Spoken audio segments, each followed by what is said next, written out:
All right, welcome to everyone here this evening for our final session in the series of Queer Theology after the Affirmation. For those of you who are new to the space, there's a washroom out the exit there, just to hang a right into the nursery, and there's also washrooms in the basement. I want to acknowledge this evening that we gather here on Treaty 1 territory and home of the Métis Nation. Here in First Mennonite Church and in downtown Winnipeg. So glad to have you all here and those joining online. As we reflected on the beginning of this session, perhaps in some of your churches you celebrated what can be known as Eternity Sunday or Memorial Sunday. It is a service that typically reflects on and honors all those who have passed away in the last year. Today is also the Transgender Day of Remembrance, which was founded in 1999 to remember those who suffered violence and died for being transgender. And this sort of all came to a head in our thinking as we were planning for this evening with the reality of violence against queer people as it continued last night with the shooting at Club Q, an LGBTQ plus nightclub in Colorado, which left 5 people killed and the last I checked, 25 injured. So we know that many responses remain needed to these violent realities, given how this. So what you see in front of our church here today are a number of candles.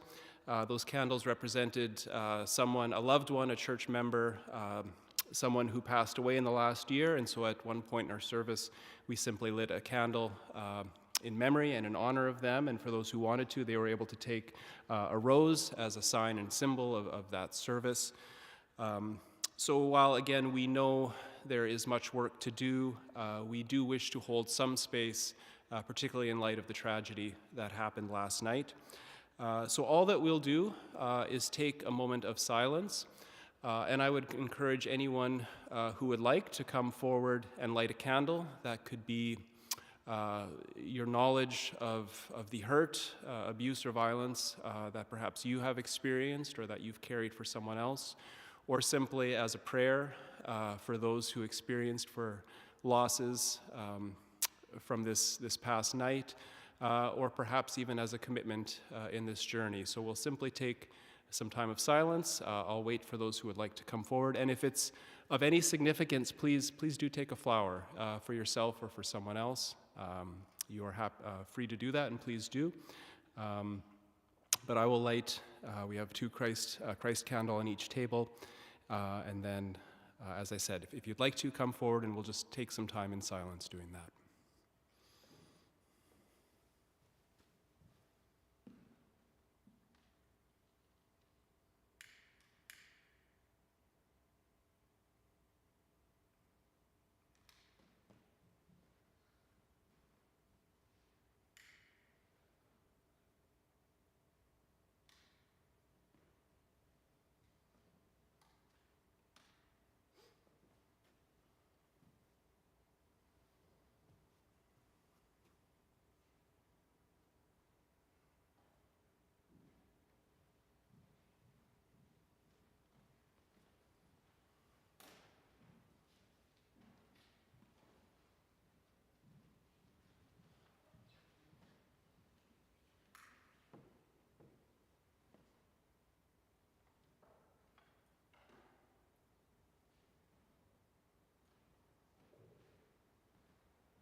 Lord, for those who have suffered unnecessarily and unjustly, we pray that you would be present.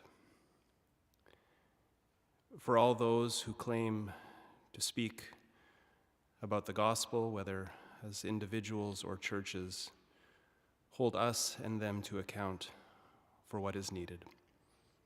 Amen.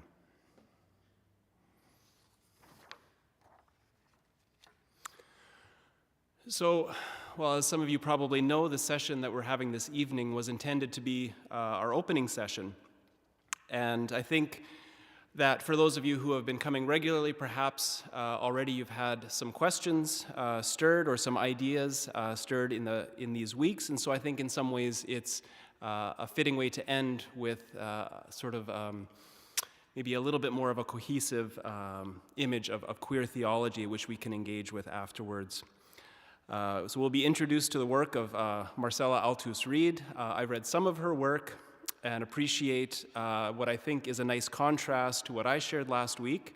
A lot of what I reflected on in terms of sex related to those aspects of being human that are hard and perhaps impossible to really express. And maybe it felt a little abstract at times. Althaus-Reid makes sure one is never far from flesh and blood when doing theology. She asks simply, what if theology was about reality, as opposed to theology's typical work of creating or reinforcing categories and ideals? She calls on theologians to tell the truth about the conditions and experiences we find ourselves in. And to introduce our speaker for this evening, Jude Claude. I've had the good pleasure of knowing Jude for a few years now. We were comparing notes, and I think while we've had long-time mutual friends, we really only started connecting in the past couple of years, organizing under a group that we call Treaty 1 Christians for Socialism. So we've been organizing for the last couple of years together. I appreciate the way Jude is able to blend their experiences, commitment to justice, rigorous thinking, and a deep sense of care for spiritual and faith practices. Jude recently returned from studying at Trinity College in Toronto, where they have been studying at, or maybe creating, the intersection of classical creation theology and Marxist analysis in order to create a historical, materialist intervention into modern eco-theologies. I'll let them explain that further. Jude is a talented artist, editor of the Rupert's Land News, and is in discernment for ordination in the Anglican Church. Welcome, Jude.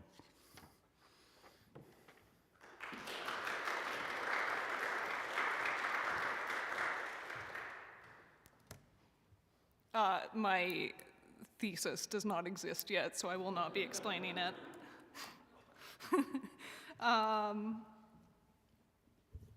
Sorry. Okay, so I was working on this right up until the last minute, despite having a month-long extension, and it will be a little bit chaotic and maybe a bit long, so just bear with me. I'm just going to put this up here for a minute. This is the basic outline of my talk.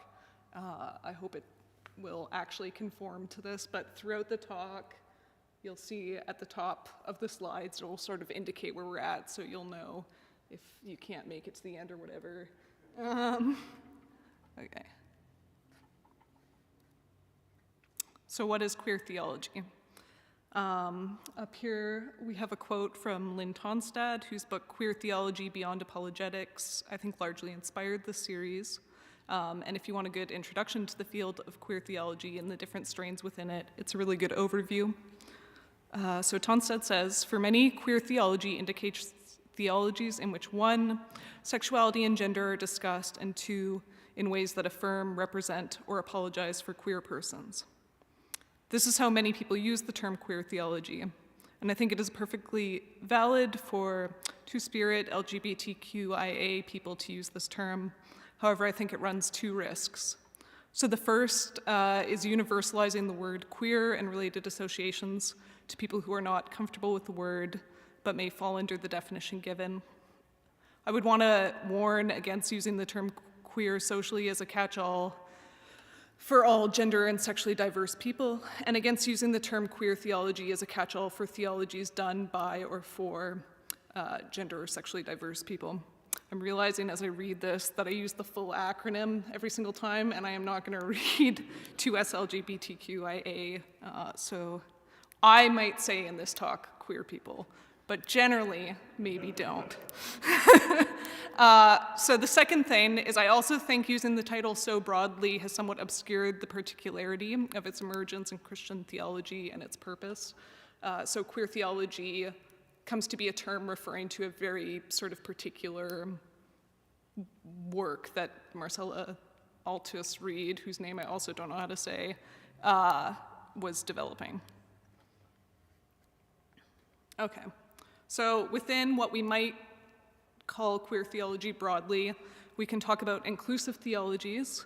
So Christian theology, which affirms queer peoples, has largely been an apologetic project about finding ways to move mostly monogamous married same-sex relationships from the column of sexual acts marked illicit or forbidden to the column marked licit.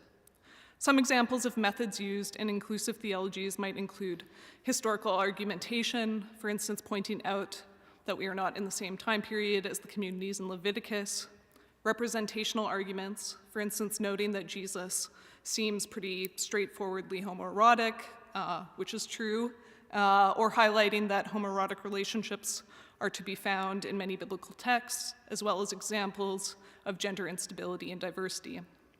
Inclusive theologies might attempt to identify a point where Christian theology went wrong. For instance, Jesus was pretty good on gender, but Paul messed it up, or Paul didn't mess it up, but Constantine sure did. They might also emphasize the radical, transgressive love of God, which goes beyond human expectations, boundaries, and categories to love all. So I want to be clear that many of these arguments, though not all of them, are great and often practically necessary.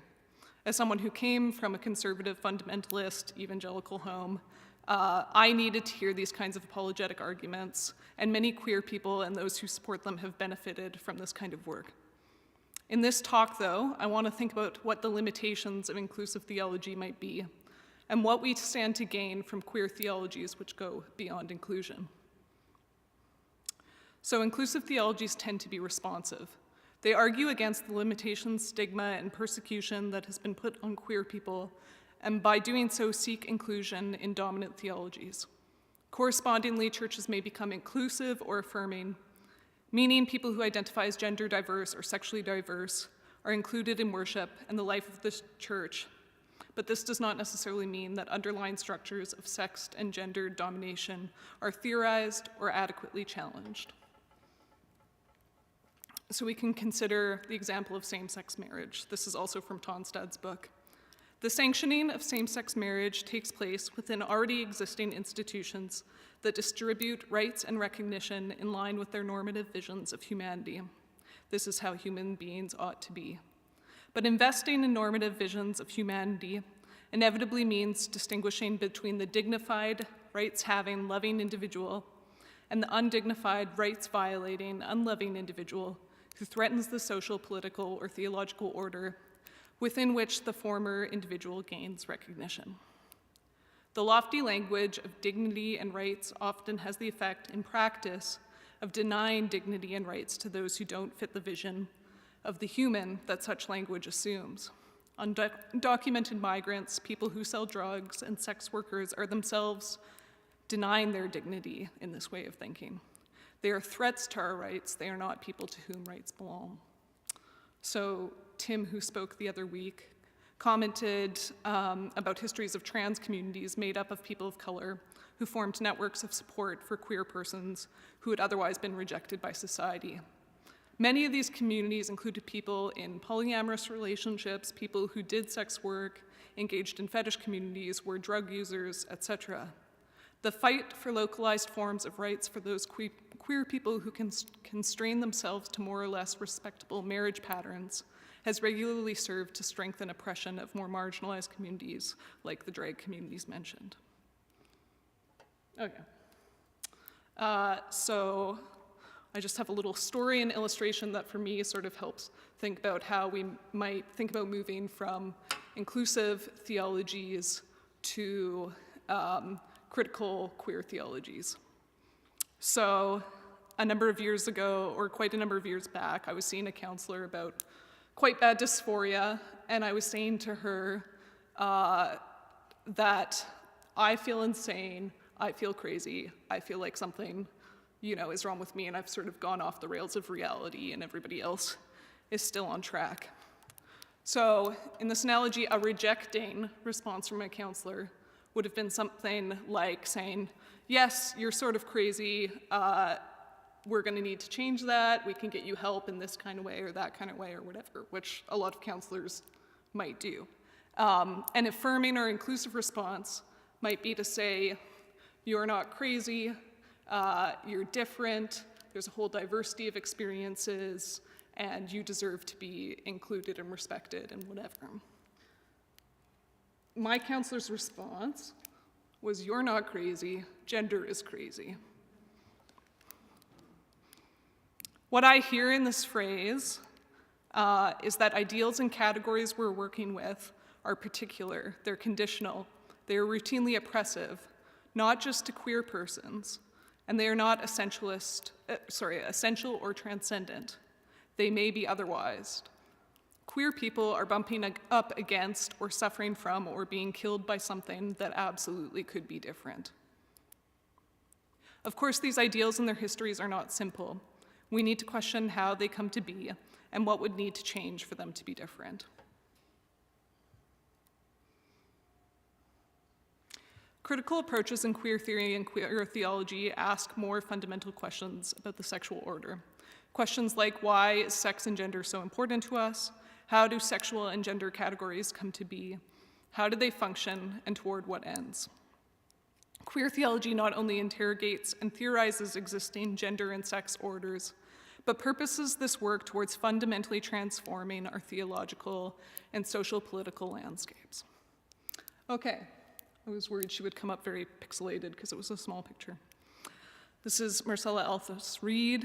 I'm just going to say her name wrong through the whole thing. She was born in 1952 in Rosario, Argentina. It's very important to know that she lived in poverty for much of her upbringing. This poverty was severe enough that she was, for instance, hospitalized multiple times for malnourishment. She studied theology despite being actively discouraged by her surrounding Christian communities from doing so as a woman. Especially discouraged was the study of theology, which didn't have immediate practical applications within forms of ministry open to women. Althaus-Reid, like many Latin American theologians of her time, was majorly influenced by the emergence of liberation theology. These theological movements, especially prevalent in Latin America, sought social and political liberation for all people and understood this liberation as core to the Christian gospel. Althaus-Reid organized amongst liberation movements. She would also come to have serious critiques of major works within liberation theology, which we will get to. She moved to Scotland in 1986 and in 1994 became professor of contextual theology at New College, University of Edinburgh, where she was the first woman professor of theology at the college. She was an activist and organizer in poor neighborhoods of Dundee and Perth in Scotland, and a member of the Metropolitan Community Church, which was founded as a queer, affirming Christian church. Althaus-Reid also founded the International Group for Queer Theology and advanced liberation theology by helping to publish various texts of liberation theology into English, and through supporting and collaborating with younger, often queer liberation theologians. In a very short span of time between 2000 and 2005, Althaus-Reid published 3 theological works. These were her only solely authored books, after which she published several collaborative works with other theologians. Althaus-Reid died in 2009 at the age of 57 following a lengthy period of illness. Okay, so today I'm going to be talking about her book, Indecent Theology. And I want to point out just how unprecedented this book felt within theology at the time. I've included on this slide some covers of other works of theology, just because I think putting them up against the cover of Indecent Theology gives a sense of how this book sets out to do something different. So in the top left are a couple books sort of pertaining to queer people in theology. There's some liberation theology, feminist theology and feminist liberation theology. And then there's indecent theology, which is featuring someone grabbing their butt with a crucifix in front of it. Where am I at? So feminist theology of the time was largely aiming to argue against the subordination of women and to expound on things like the feminine attributes of God, much like the apologetic strategy of queer theologians. Many feminist theologians, like Mary Daly, were bioessentialist in their outlook, meaning that whether a person had a vulva or a penis really in an essential foundational way determined that individual's relation to gender and to power. Existing theological texts on gender and sexually diverse people were basically entirely apologetic and often narrowly focused on homosexuality. Liberation theology had its own apologetic strategies. The poor were simplified, not always, but often, cast as pure, and poor women especially were subject to mythologization, portrayed and encouraged to fit idealized archetypes of womanhood. Into this mix, Althaus-Reid brings indecent theology, which she described as a critical continuation of feminist liberation theology, engaging with queer theory, post-colonial criticism, Marxist studies, continental philosophy, and systematic theology, which is a big undertaking for one book. So what is indecent theology as, a theological practice? So I've set up a bit of an overview contrasting what Althaus-Reid might call decent theology with her vision of indecent theology. Decent theology assumes the naturalness of various binary organizations of society and their associated characteristics: male, female, man, woman, heterosexual, homosexual, etc. In Latin American liberation theologies, Althaus-Reid sees regimes of decency showing up in dichotomies also of pure, natural, sexually innocent natives and corrupted Westerners. She accuses various liberation theologies of being closeted about the lived experiences and complexities of what was often simply termed the poor. Decent theology is concerned with the regulation of amatory practices, this is a quote, justified as normative by economic infrastructural models where anything outside hegemonic patriarchal heterosexuality is devalued and spiritually alienated. Decent theology dresses contradiction theologically and dresses suffering theologically. So we are not looking at the complex lives and sexualities of poor women we're discussing. Instead, we note that they are poor mothers like Mother Mary, and we paint them as simplistic, sexually pure, concerned only with feeding their families, etc. Indecent theology, in contrast, is interested in, quote, the excessiveness of our hungry lives. It starts with a real impetus from minority, working class, and underclass experience in all its complexities and antagonisms. It is interested in sitting with ambiguities rather than clarifying them by force. It is concerned with the sexual categories of Christian theology, how desire is systematized and regulated, and with connecting this pattern of regulation with larger forms of socio-political and economic control. Indecent theology assumes that queer is not oddity, but precisely the opposite. It is the common aspects of reality which resist or exceed regulation, though it comes to be attached with force to those who will not or cannot be conformed to sexual ideals. Indecent theology suggests that by attending to what is queer or indecent, we can begin to determine the outlines of our hegemonies and ask questions about them. By affirming ambiguity and antagonisms, indecent theology maintains the possibility of structural change, where decent theology may foreclose this possibility through appeals to transcendent causes of our sexual order. Okay, the example of lemon vendors in Buenos Aires. Althaus-Reid's memory of lemon vendors on the streets of Buenos Aires is used by her as a launching point for her project of indecent theology. These lemon vendors continue, quote, an indigenous tradition of not using underwear, defying the male gaze, controlling gazes and the decency of those gazes. They challenge a systematic sexuality. These women are marked as indecent or impure by Christian sexual theologies. Their indecency resists the naturalization of these categories. in which they are expected to dress and act in certain gender-determined ways, to be chaste and make hidden their bodies and their drives, both sexual and social. The lemon vendors are contrasted to the depiction of women amongst various liberation theologies, in which, quote, women are supposed to be poor and simple and chaste, strong and concerned with bread and the maternal aspects of God, economic freedom but not sexual categories, or their sexual oppression. Poor women in Latin America instead have multiple partners, are not virgins, experience sexual violence as well as sexual pleasure, may be sex workers, do not find joy and peace in exploitative heterosexual marriages, might be bisexual. Similarly, she notes transgender people who are engaged both in theology, community organizing, and in sex work. Poor women and gender and sexual minorities are oppressed by the sexual hegemonies of Christian theology. The resistance marked by the women's refusal to wear underwear or to divert their gazes from men is also a resistance to being proper colonized subjects.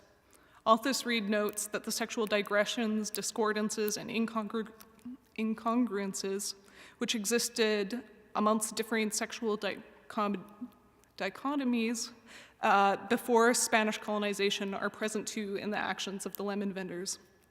Elsewhere, she notes that indigenous practices of homosexuality before colonization and the sexual freedom of women in indigenous communities may be erased from the theological history of our ancestors, but is strangely present in the sexual protest of the 1990s in Latin America, where people tired of militarism and repression have decided to come out as free people. The lemon vendors who fail to be constrained by the sexual ideals of Western Christian theology come up against it in their day-to-day lives. In doing so, in going without underwear or in not subverting their gaze, they draw attention to the material conditions of these categories. The ideals of gender and sex must exist and reproduce themselves by force and not by nature. They are built in Latin America through the constraint of indigenous women and minorities and through manifold forms of constraint and regulations on all levels of society and politics. So we can talk about similar histories and the imposition of Western Christian gender and sexual categories on indigenous people in North America. When colonial settlers would encounter diverse non-binary gender roles amongst indigenous communities, they ideologically assembled them into one category. I don't know how to say this word, but a word which basically means the bottom in a gay relationship. So this was the only way they could characterize people of all sorts of different non-binary gender roles. These people were systematically policed into conformity. Indigenous women were directly disempowered, with married women unable to possess land or marital property. There was an amendment made to this law which allowed men to will their estate to their wives, but the wife could only receive it if it was determined by Indian agents that she was of, quote, good moral character. Prior to colonial contact, many indigenous communities had been matrilineal or matriarchal. Indian affairs filing systems designated a whole category as immorality on the reserves, with almost all the complaints centering on sexual misbehavior. Sexual behavior on reserves was intensely policed by Indian agents. The Juvenile Delinquents Act and Training School Act of the 1950s was established to train young women away from perceived promiscuity and into domesticity, forcing European patriarchal roles onto Native women. This is a quote here. If Native women did not recognize or obey European patriarchal roles, they could be severely punished. We see the ongoing legacies of the colonial violence against indigenous communities through the incredible amounts of gender and sex-based violence experienced by missing and murdered indigenous women, two-spirit persons, and girls. Refusals to interrogate and act on this momentous crisis often are reinforced by racist logics of sexuality and gender. Notably, churches have had very little to say about this crisis. Many of our churches have been organized around the Truth and Reconciliation Commission, but are notably inarticulate about the everyday violence faced by indigenous women, two-spirit persons, and girls as the direct result of the imposition of colonial sexual regimes. Our theologies might note the tragedy of lost life, but generally are not prepared to recognize the abysmal material conditions of Indigenous women Two-Spirit persons and girls that they find themselves in Canadian society, and how our theologies are responsible for these conditions and continue to reinforce them. Okay. Apart from these external examples of indecency, like the lemon vendors in Althaus-Reid's book, which exceed our sexual ideals, Althaus-Reid suggests that our theologies and our faith traditions are themselves internally indecent and resist sexual systematics. So here's another quote from Althaus-Reid. "The curious thing is that Christian dogmatics is built upon bodily struggles. In dogmatics, bodies touch others, are slippery or loving or aggressive. Elsewhere, she says that within dogmatics, virgins give birth, and male trinities may signify the incoherence of one male definition only, in the tension between patriarchal identity and difference. In unpacking these internal indecencies, Althaus-Reid will, for instance, consider the ambiguity of Mary's supposedly asexual encounter with God, which produces Jesus. She provocatively writes that we could imagine Mary in her encounter with the Holy Spirit experiencing multiple orgasms and immense bodily pleasure. We can consider how sex with God in itself falls well outside the constructs of heteronormativity. God is not male, and Mary's impregnation is not marked by genital intercourse. And what are we to make of Mary giving birth to a child who is also apparently one and the same with the person who impregnated her?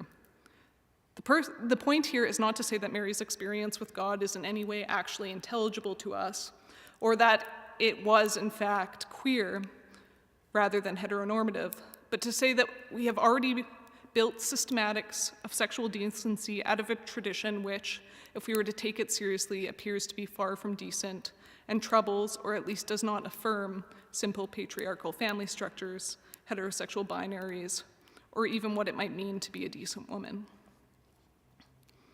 Althaus-Reid suggests that in approaching our traditions, we need to hold room for the tensions within them. For instance, she discusses attempts to determine whether Jesus was in fact a feminist or a misogynist. Althaus-Reid sees this kind of project as an attempt to clarify ambiguities which are impossible to resolve. Rather, multiple realities need to be held in tension. Here she contrasts the idea of a systematic Messiah with the language of a bisexual Christ. The term is not meant to suggest that Christ was in fact bisexual, but rather that the content of our dogmatics needs to be somewhat open-ended. We are in need of a dialectical theology which is able to remain in ambiguities and possibilities. We need to resist the urge to clothe what is indecent in grace. Otherwise, we run the risk of, for instance, mythologizing categories of social and economic control. By, say, seeing in the Trinity echoes of the nuclear family. Sorry, I'm just getting confused by my notes, but that's okay. Okay, so I'm not going to talk about this, but if you are a Mennonite and interested in the sexual indecencies internal to Anabaptist theologies, you might look at the Martyr's Mirror and the manifest sadomasochist themes within it.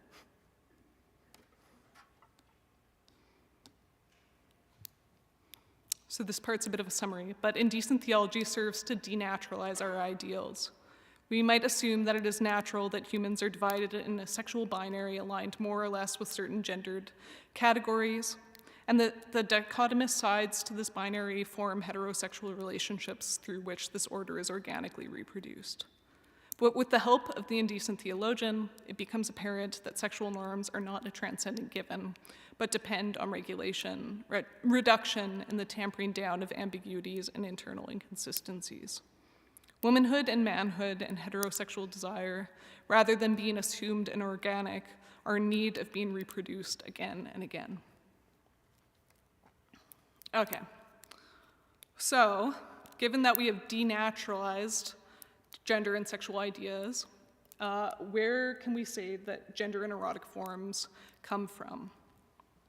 So one answer to this that we've already sort of looked at is God's order. The idea here is that sex and gender are somehow analogous to God's nature, or that God has ordained sexual order. We have already seen how indecent theology problematizes this understanding. Any schema we might associate with God's order is historically particular and in need of continual reinforcement if it is to persist. Beyond this, I think this conception problematically collapses the otherness of God into creation. Theologian Karen Kilby has pointed out how certain Jewish traditions have come to criticize modern Christian theologies for veering into paganism as they engage in projects of re-mythologizing Christianity. Hans Urs von Balthasar is a great example of this. He's somehow been able to describe the internal relations of the persons of the Trinity in what Karen Kilby calls considerable detail. So this is how we get books like Nuptial Mystery, which was a book produced out of Winnipeg. So where Jesus is supposed to be it's hard to see, but this is a man and a woman embracing. Jesus is supposed to be the man on the left, and the church is the woman on the right. Another weird reactionary tendency has been for certain theologians to claim that lifelong heterosexual monogamous marriages are countercultural, despite marriage being the only state-sanctioned form of intimacy. Oops. We will get to my cat. I've put these two together, even though people who say one or the other of these things are usually not in agreement with each other. But someone might make the theological argument that we're fallen and sinful, and monogamous heterosexual marriage is the best we've got for controlling our wayward natures. Elsewhere, someone might make the evolutionary argument that says it's not nice, but it's our nature to be heterosexual, patriarchal, etc. I've put these two together because I think they're both theodicies, or systems which make the unbearable suffering involved in our systems of sex and gender control to be acceptable, and which refuse otherwise possibilities. So are there bad guys who are telling us that sex and gender work this way? Sometimes when sex or gender are talked about as constructs, what gets heard is that they're not real or they're just pretend. And somewhere in there is the idea that these are things that were intentionally constructed somewhere along the way by individuals or groups of people with nefarious intentions. This understanding depends on a moralism that I think is unable to explain the unconscious reproduction of our social order. And I think because of this fails to be effective in inducing change. It assumes that we might, via individual will, pick up and put down bad habits and trade them in for better ones, without making changes to the material conditions which generate our social realities. Okay, this is my cat, Mueza, and I think when everyone saw this, they recognized that this was a cat, correct? Yes, okay. If I show you this, is this a cat? It's a creature, okay. So this is I actually don't know how to say this, miasis. It's prehistoric creature, which is a shared ancestor of, I think, a lot of carnivorous animals, including cats and dogs. So how did we get from this creature to my cat? Presumably, a bunch of things happened. If you have a basic understanding of natural selection, maybe some animals went off to this climate and had to, dig deeper in the ice to get the food they need, and so their claws got longer and da-da-da-da. Somewhere along the way, wolves attached to humans because they liked having their leftover food and then became more domestic and that kind of thing. But a whole bunch of things go into a general change into a variety of different species, but we recognize or we say that this is a different form than what my cat Mueza is. I hope we followed that. It makes sense to me. Okay, so we can talk about this in terms of sex and gender categories. In Fordism, which was like a period of the 20th century, there is a huge movement of rationalization of the production process. Doing things, which means people were doing things en masse with efficiency and calculating to extract as much value from labor power as possible. Along with this rationalization with the factory was the rationalization of the home. The Ford Company would inform wives of Ford men on how to cook and clean. The financial habits of workers were monitored. Kids were required to attend schools. A decent nuclear household was encouraged so that workers' labor power was dependable. Reproductive work happened at home in an increasingly isolated private sphere with increasingly isolated family units. Suburban homes, which themselves were highly rationalized, served this family model well. They isolated the usually white working families into individual units and encouraged driving and more car purchases. In turn, we get the nuclear family we're all familiar with. At the same time, people falling outside the sexual order faced major persecution.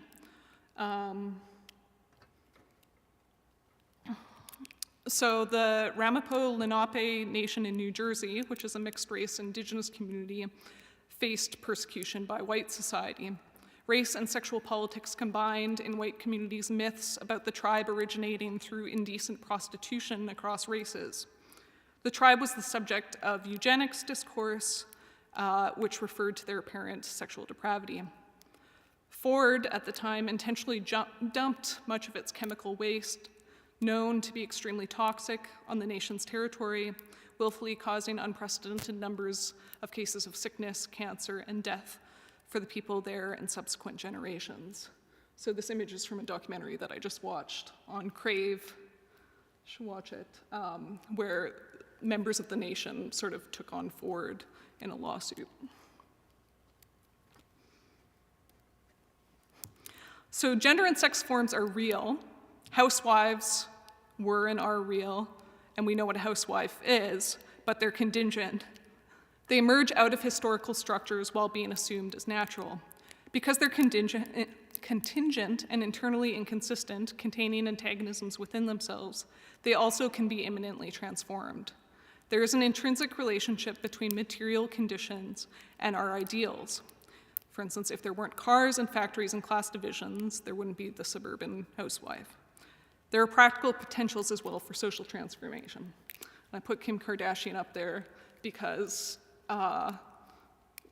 we could say that through transformations in technology, plastic surgery, feminism, variety of other things, we get Kim Kardashian, who's served as sort of a model for female beauty in pop culture. Okay. But Jude, it sounds like you are godless materials, who thinks everything is relative and there are no absolutes. And I pulled this image. This was just like direct from one of his YouTube videos. He literally had that triangle. It says hierarchy and metaphysics, and God is the star at the top. Okay. Famed gender theorist. No, I am not. Oh, shoot, I forgot to put a slide up with my quotes from theologian John Webster. Anyways, that's fine. I will say that a basic feature of creaturely life is temporality. We are in time, which God is not. We move and change and are mortal, and we have our own agential capacities. God's characteristics do matter for the life of creation, but given that God is without sex or gender or internal subjugations, I really don't think there is some eternal precedent for sexual order. I think we run the risk of idolatry by speaking too boldly about God's investment in sexual categories. David spoke a bit about this last week. I also think creating theological justifications for particular sexual orders interferes with some things we do know about God. We know God is by nature love. I am wearing my Augustine earrings today because I've become attached to Augustine's understanding of caritas, which writer and academic Adam Kotsko has translated as enjoyment or love without ownership. I think this love runs against sexual hegemonies, which enforce limited forms of intimacy through social contracts like marriage, and which require ongoing mechanisms of domination and control within the individual, within the family, and within wide-ranging social and political structures. Okay. So I was going to take you through, step by step, this essay by Michelle O'Brien, but it's way too long, so I'm not going to do that. But I can say what the essay does is outline the history of changing structures of the family from feudalism up until the present, and how class and race factor into the regulation of sex and gender. It also looks at different calls throughout history for the abolition of the family structure and how these have changed over time. Okay, so what I will do is jump to O'Brien's comments on our present day situation. I will be using a lot of direct quotes here, so just know that it is her work and not mine. So revolutionary goals of leftist movements of the 1960s and 70s have not come to be. Instead, we have gotten limited gains for women and queer people for legal equality, which is good, and some freedom granted for sexual and gender choice. The nuclear family structure has been fractured, not so much because of revolutionary efforts, but because most women are required to work in order to survive financially. In turn, much of reproductive labor has been transferred to the workplace. You can think of laundromats, fast food, childcare, etc. Okay, so here's a quote from the essay. The decline of the male breadwinner working class family has shifted the experience of women and queers from dependency on the personal dominations of a husband or father to dependency on the impersonal domination of the wage. They have caused the tyranny of patriarchal homes. They have escaped the tyranny of patriarchal homes only to find themselves as queer homeless youth on the streets of major cities, as single mothers condemned to chronic poverty, or among the millions of queer people and women working in low-wage service industries, or as informal workers on the fringes of the wage economy. Everyone is forced to find and secure work, competing constantly with other proletarians, and subject to the gender and sexual discipline of employers in the work process. So we are reaching a crisis point of capitalism, which is marked by increased reactionary movements against gender and sexually diverse persons. There was recently a book published called Sexual Hegemony, written by Christopher Chitty. The book looks at sodomy laws over different historical periods and shows that when different hegemonies of capitalism, such as in Northern Italian, Dutch, British, and American histories, hit points of economic, social, and political crisis, there has been a crackdown on the institutions of sexual contact between men, which is what his book was looking at, but not just sexual contact between men. It is at these points that the terms of acceptable sexual practice and order become heightened and policed. He suggests that the term queer captures the way in which norms of gender and sexuality get weakened, damaged, and reasserted under conditions of local and generalized social, political, and economic crisis. Rather than marking some utopian opening up of these logics for self-transformative play, the queer would describe forms of love and intimacy with a precarious social status outside the institutions of family, property, and couple form. I would say that quote's maybe a little bit hard on queer theory. I do think that queer identities can be a form of self-transformative play, but his main point is that historically, the category of queer comes out through the policing of certain actions. So it's not the case that all throughout, even Western history, we necessarily cared that people were having homoerotic relations or whatever. We tend to care more when we hit points of economic crisis, social crisis, and then there tends to be a crackdown. Oh, no, I got too quick to the optimistic stuff. We are currently seeing the precarity of queer life, and it is worth noting again that today is Trans Day of Remembrance, where we remember trans people who have died by suicide or by murder. And last night there was a shooting in a queer nightclub in the States that left 5 dead. We are seeing a whole bunch of forms of crackdown. So we're seeing reactionary gender-critical movements and discourse. In the UK, 1 in 7 transgender people have apparently reported that they've been refused care by doctors. Public spaces are becoming increasingly policed, with bathrooms being regulated by assigned sex at birth. That's, again, in the UK. Scare campaigns about trans healthcare are leading to reduced access for trans persons to this healthcare. Online harassment of trans persons has increased and has been accepted and encouraged by mainstream figures such as J.K. Rowling. At the same time, social media companies are encouraging a maximization of hateful discourse. 2021 marked the deadliest year on record for murders of trans persons. That's since they started recording in 1999, maybe.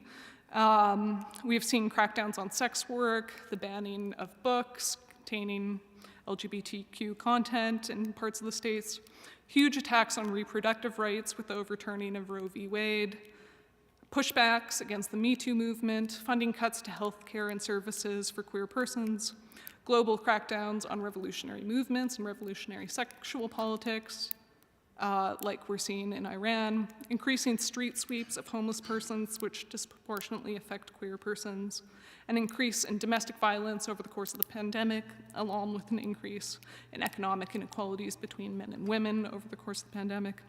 In Canada, the homicide rate for Indigenous women is over 5 times higher than for non-Indigenous populations, so this is more a continuation. And in Winnipeg alone, at least 11 Indigenous women and girls have been murdered since June 2019.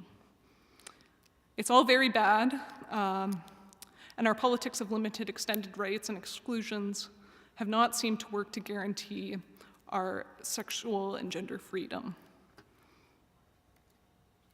Okay. So what can we do?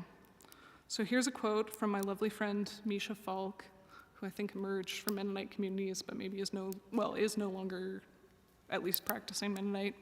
But this is from her essay, Neither Liberalism Nor Fascism, but Trans Liberation and Socialism. To be politically effective, we need to go on the offensive, refusing to expend all our energy on debunking hateful conspiracy theories or justifying why we should be allowed to exist. Instead, we need to collectively articulate what our liberation would mean for us and for the world.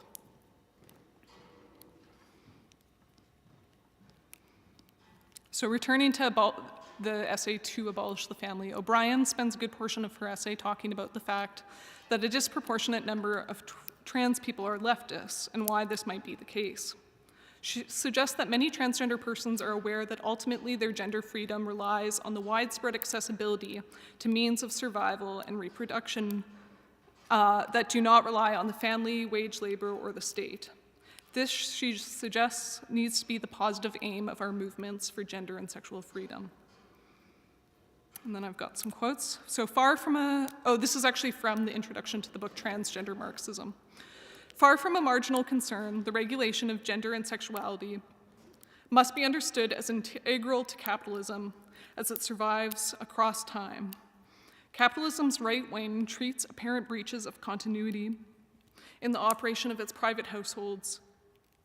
I think that's supposed to be reacts against apparent breaches of continuity in the operation of its private households for good reason.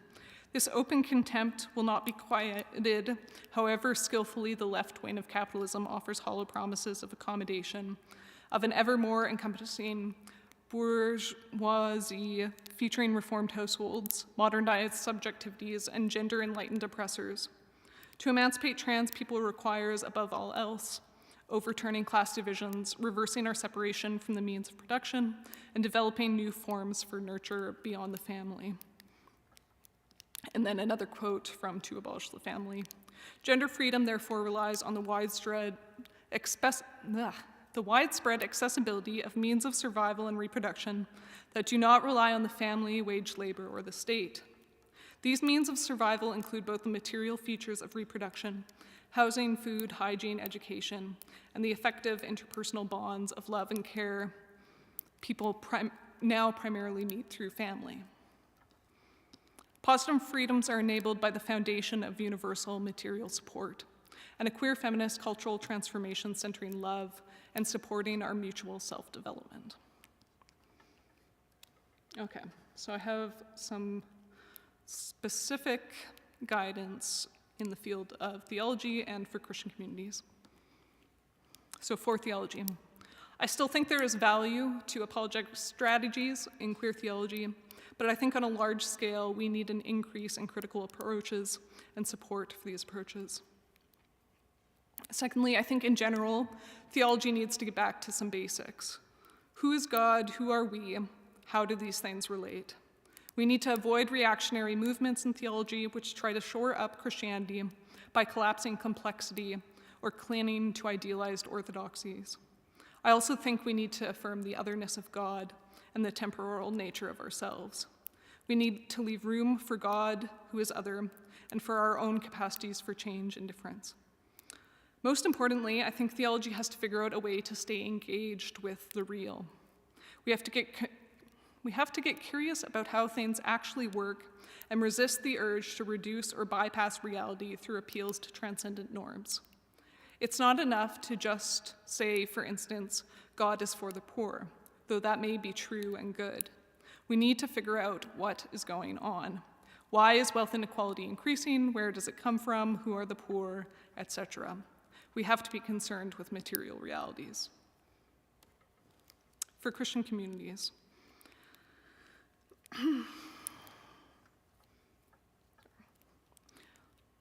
I think there have been a lot of good recommendations in the last number of weeks for how the church can begin to get beyond just acceptance of queer people in churches. We can consider the assumptions about sex and gender implicit in our texts and our hymns and seek to adjust or supplement them. We can consider our statements of faith and how they might contribute to a hegemonic social order. Other practical things include evaluating gendered power relations within our churches.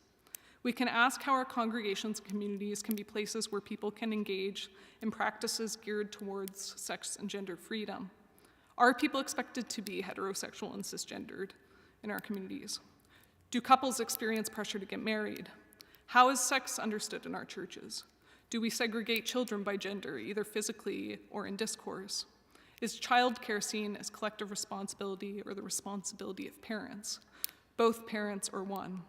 How does the reproductive labor in our communities, cooking, childcare, emotional labor, etc., get done? What kinds of work are financially compensated by the community and which aren't?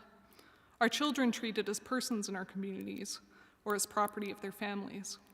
What access do those under 18 have to support outside of their families? Are there supports if someone is excluded from their family or wants or needs to leave? More generally, we can ask how we are engaged in wider struggles for sex and gender freedom. Are we aware of and resisting Christian movements which are persecuting transgender persons or attempting to control persons' reproductive rights? Are we opposing street sweeps of homeless camps, advocating for housing for all regardless of income, supporting sex workers' rights, working towards police and prison abolition? Do we oppose the stigmatization and criminalization of drug users and support harm reduction? Ultimately, I think we need to be asking how we can build collective power and work towards systems which guarantee that all persons' material and personal needs are met without condition. Okay, so I've just included during Q&A some organizations that I think are pretty good in or around Manitoba that I think it's helpful sometimes even for churches just to be tuned in to what's going on. That's what I got.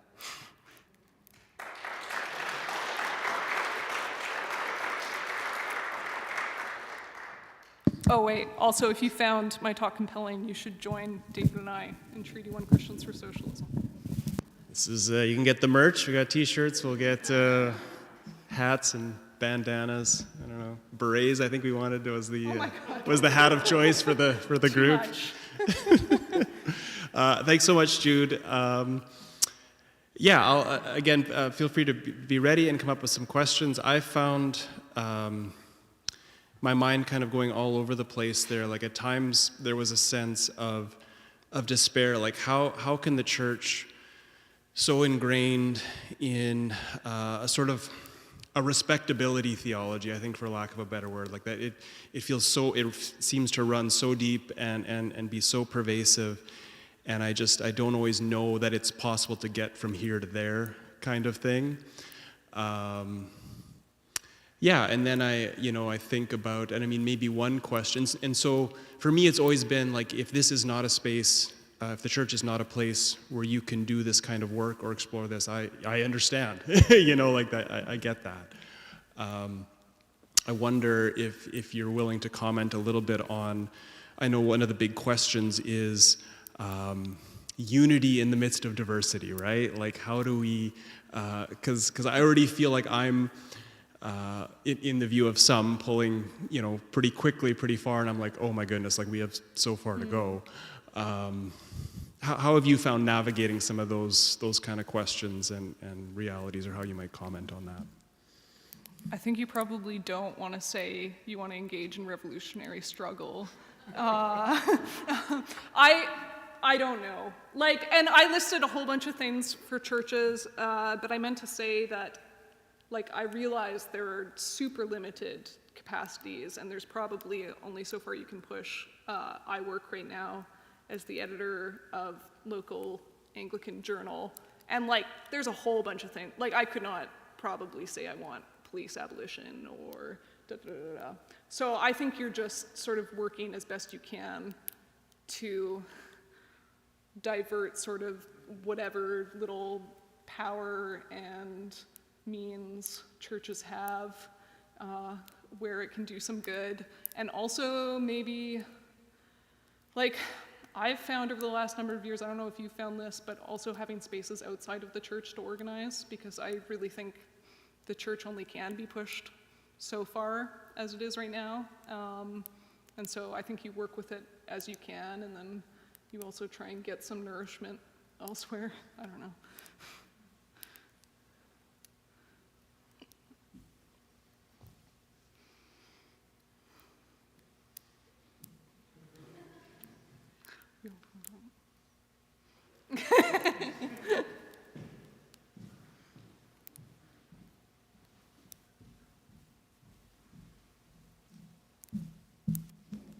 I found that last comment very helpful, actually, and especially your list of how might we examine power relations in our churches. I feel like you should write that up for all of us and send it out, and we should have a little bit of a checklist. That would be awesome.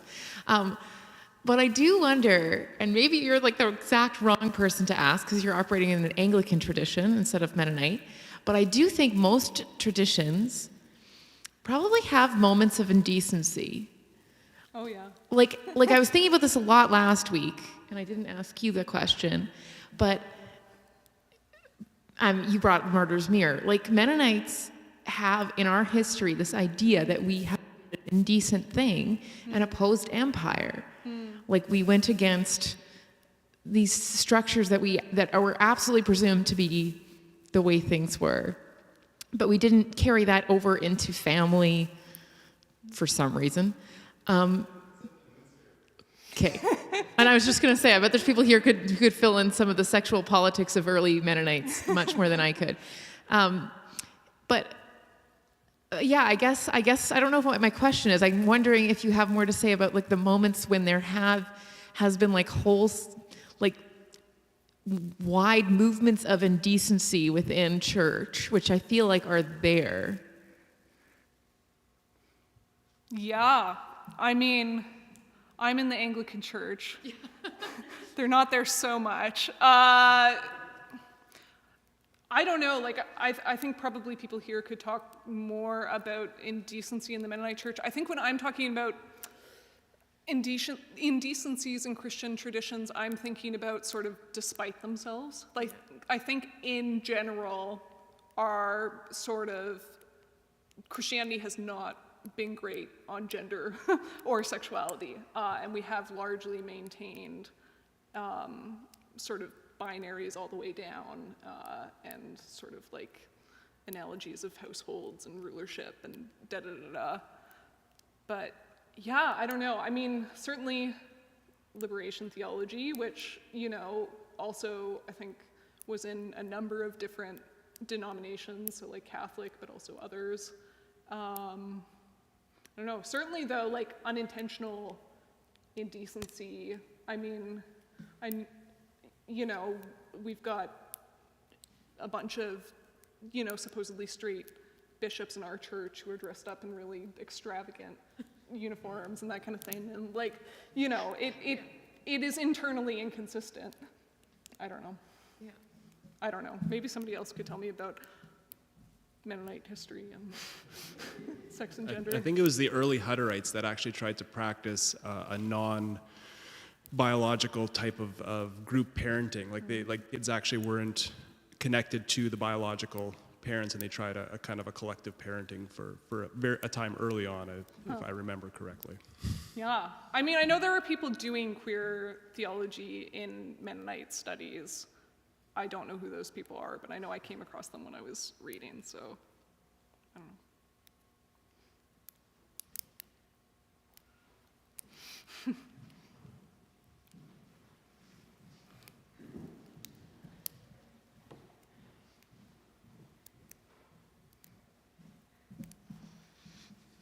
Hi, Jude. Thanks for your talk.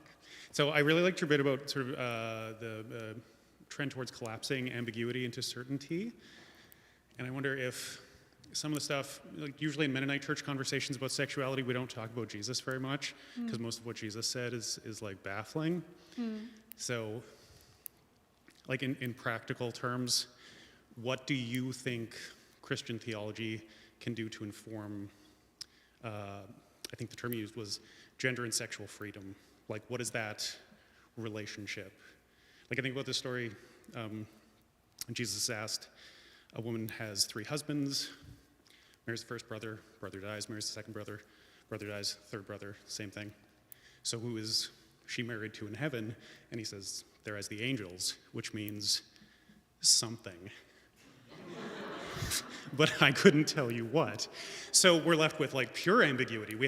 I have no reference frame for what angel sexuality or relationship structures might be, and I don't think anybody else does either, and he does not elaborate. So do you have is there a connection we can make, or is freedom just sort of an open field?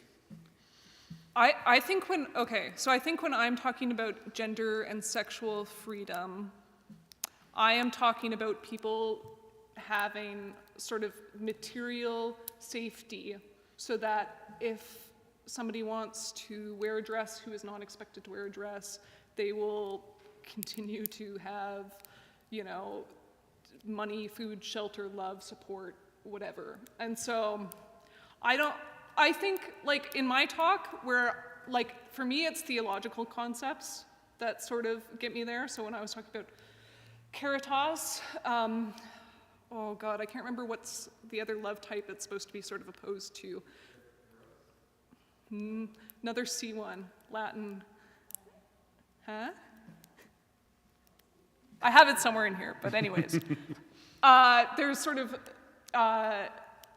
in Augustine, this idea of love that is sort of wanting to claim ownership of the other, and then love that is enjoyment, mutual enjoyment without ownership.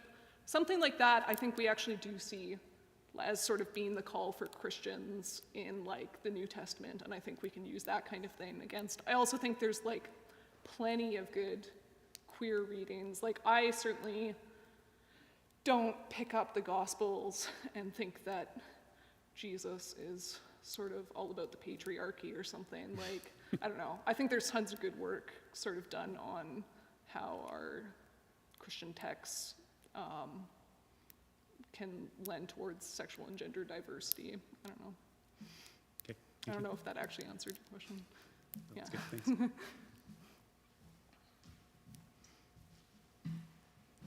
I've got a question here from someone asking online who asks, what is the explanation for why economic stressors lead to a crackdown on diversity of sexual expression?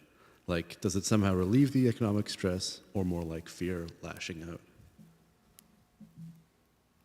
I wish I could can I get my partner up?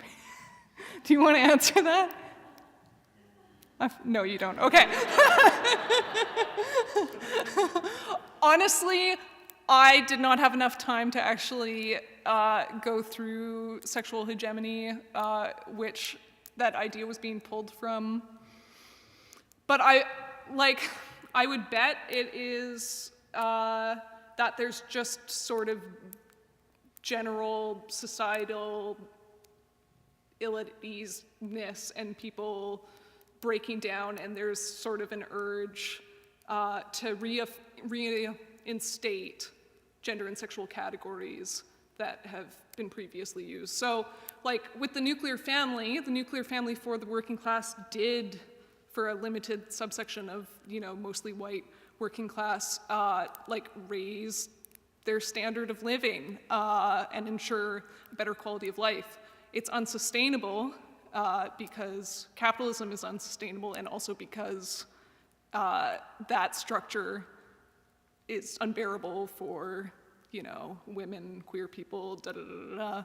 But there's an urge, especially on the right wing, to say, look, we have this great nostalgia for that. If we went back to that and we somehow externalized and destroyed everything other, we could get back to stability for at least white heterosexual men and their families, I don't know if that's actually... Okay, Tapji's nodding.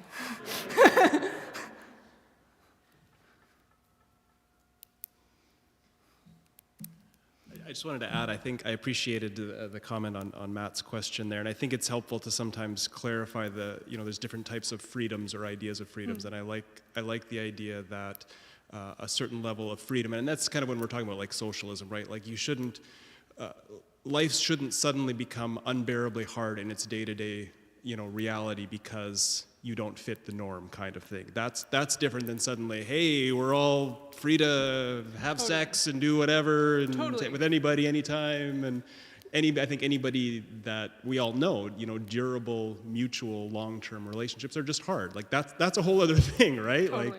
But to have the conditions in which life doesn't become quickly unbearable because of these things. That's a good point, and I wanted to say, which I didn't say, is that I am not against, heterosexual monogamous lifelong. I have friends, in these relationships. Some of your best friends accept you.